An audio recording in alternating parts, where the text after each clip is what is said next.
இன்று நாடாளுமன்றத்தின் மக்களவையிலே ஒன்றிய அமைச்சர் திரு தர்மேந்திர பிரதான் அவர்கள் கேள்வி நேரத்திலே பதிலளிக்கக்கூடிய அந்த சந்தர்ப்பத்திலே தமிழ்நாட்டை, தமிழ் மக்களை, தமிழ்நாட்டில் தேர்ந்தெடுக்கப்பட்டு மக்களவைக்கு வந்திருக்கக்கூடிய அவை உறுப்பினர்களை மிக மோசமாக தனிப்பட்ட வகையிலே அன்சிவிலைஸ்ட் காட்டுமிராண்டித்தனமாக நடந்து கொள்கிறீர்கள் என்று சொல்லக்கூடிய அளவிற்கு விமர்சித்து பேசியிருக்கிறார்.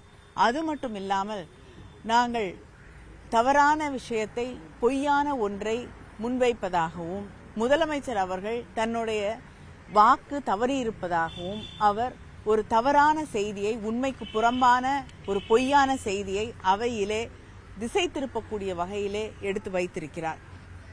முதலில் தமிழ்நாட்டை, தமிழ் மக்களை, தமிழ் மக்களால் தேர்ந்தெடுக்கப்பட்டிருக்கக்கூடிய பிரதிநிதிகளை, தமிழ் மக்களின் நியாயமான கோரிக்கையை அவையிலே கேள்வியாக கேட்டதற்கு அவர் புண்படுத்தக்கூடிய வகையிலே, கொச்சைப்படுத்தக்கூடிய வகையிலே பேசி இருப்பது கண்டிக்கத்தக்கது.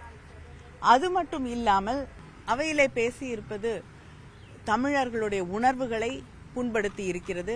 முதலமைச்சர் அவர்கள் இதற்கு பதில் ட்வீட் போட்டிருக்கிறார்கள். அது மட்டும் இல்லாமல் அவையிலே எம்பிக்கள் அவரை சந்தித்த போது புதிய கல்விக் கொள்கையை முழுமையாக ஏற்றுக்கொள்கிறோம் என்று வாக்குறுதி அளித்ததாக ஒரு பொய் பிரச்சாரத்தை செய்கிறார். எந்த நேரத்திலும் தமிழ்நாட்டிலிருந்து அவரை சந்தித்த எம்பிக்களோ நானோ தமிழ்நாடு மும்மொழி கொள்கையை, புதிய கல்விக் கொள்கையை ஏற்றுக்கொள்ளும் என்பதை தெரிவிக்கவே இல்லை. அதை தாண்டி முதல்வர் இதை ஏற்றுக்கொண்டதாக இன்னொரு கருத்தை அவர் முன்வைத்திருக்கிறார்.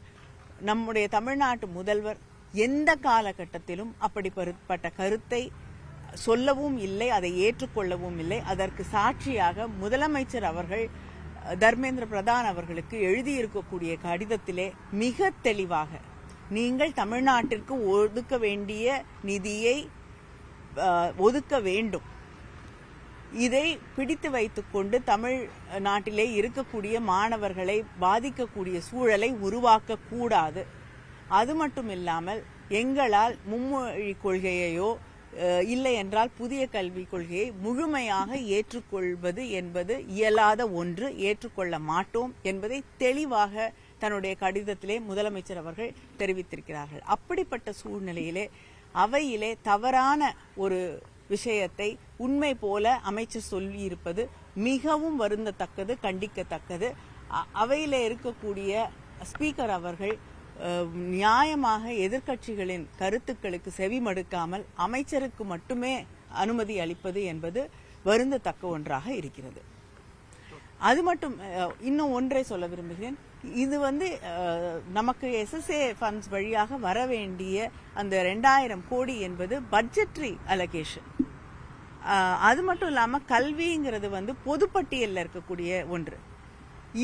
இரண்டுமே அதற்கு எதிராக நம்முடைய அமைச்சர் அவர்கள் செயல்படுவது என்பது, கருத்துக்களை சொல்லுவது என்பது அன்கான்ஸ்டிடியூஷனல். நம்முடைய அரசியலமைப்பு சட்டத்திற்கு எதிராக அவர் நடந்து கொள்கிறார். பட்ஜெட்ரி அலோகேஷனை பிடித்து வைத்துக்கொண்டு நீங்க புதிய கல்விக் கொள்கையை ஏற்றுக்கொண்டால் தான் நான் பணத்தை விடுவிப்பேன் என்பது it is completely against the constitution. அதே நேரத்திலே பொதுப்பட்டியலில் இருக்கக்கூடிய ஒன்றை நம்மோடு கலந்து ஆலோசிக்காமல், நம்முடைய கருத்தை கேட்காமல் நீங்கள் மற்ற மாநிலங்களில் ஏற்றுக்கொள்கிறார்கள், தமிழ்நாடும் இதை ஏற்றுக்கொள்ள வேண்டும் என்பது ஜனநாயகத்திற்கு விரோதமான ஒன்று. தர்மேந்திர பிரதான் மட்டுமல்ல, நிஷிகாந்த் துபே பேசும் பொழுதும் தமிழை விட பழமையான மொழி சமஸ்கிருதம், தமிழ்நாட்டு கோவில்களிலும் சமஸ்கிருதத்தான் அர்ச்சனை செய்யப்படுது அப்படின்றத குறிப்பிட்டு பேசுறப்ப தமிழ்நாட்டு மக்களை இல்ல முதல்ல அவர் நிஷிகாந்த் துபே அவர்கள் வரலாற்றை படிக்க வேண்டும். தமிழ்நாட்டில் தான் சமீபத்திலே நம்முடைய முதலமைச்சர் அவர்கள் சொல்லி இருக்கக்கூடிய மிக முக்கியமான ஒரு கருத்து, அது ஆய்வுகளுக்கு பிறகு கண்டுபிடிக்கப்பட்டது. தமிழ்நாட்டிலே தான் இரும்பு காலம் தொடங்கி இருக்கிறது என்பதற்கான சான்றுகள் கிடைத்திருக்கிறது. அதனால தமிழ்நாட்டில் இருக்கக்கூடிய மக்கள், அங்கே புழங்கி இருக்கக்கூடிய மொழி என்பதுதான் மற்ற மொழிகளுக்கு முதன்மையானதாக, தொன்மையானதாக இருக்க முடியும். அதனால் வரலாற்றை தெரிந்து கொள்ளாமல் எந்த ஆராய்ச்சிகளையும் படித்து புரிந்து கொள்ளாமல் ஒரு கருத்தை முன்வைப்பது என்பது தேவையற்ற ஒன்று. அதே நேரத்தில் நாங்க எங்களுடைய மாணவர்களுடைய எதிர்காலத்தை பற்றி பேசிக்கொண்டிருக்கக்கூடிய ஒரு சூழலிலே இதை திசை திருப்பக்கூடிய வகையிலே சமஸ்கிருதம் பழமையானதா தமிழ் பழமையானதா என்ற அந்த விவாதத்தை கொண்டு வருவதே தேவையற்ற ஒன்று.